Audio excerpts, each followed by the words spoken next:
It's cooking time, guys.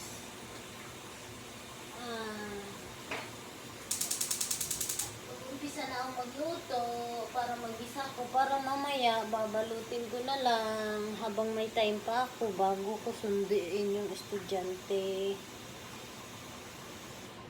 Yung manok na sinasahog ko sa kahit anong pagluluto, guys, nilalamas ko muna siya sa asin at limon para mabawasan yung langsa.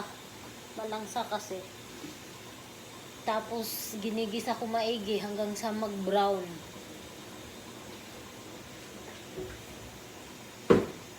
Pagka hindi na gisa maigi, malangsa yung pagkain.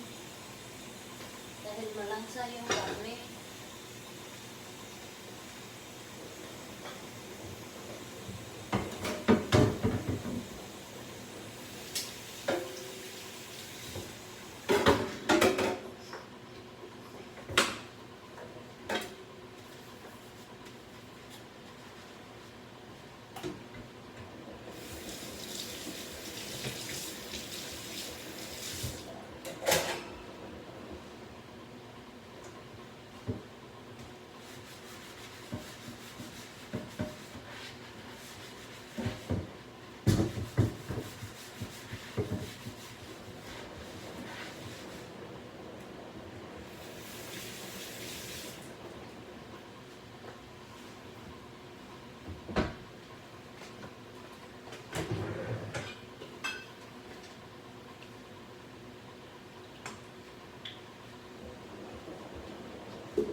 If you like my video, guys, don't forget to click like, share, and follow my FB.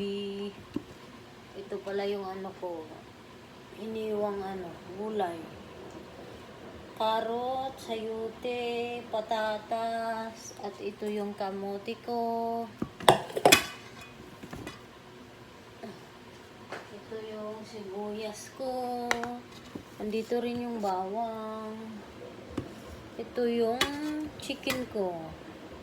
Medyo madami yung igisa kong chicken at mamaya maghiwalay ako ng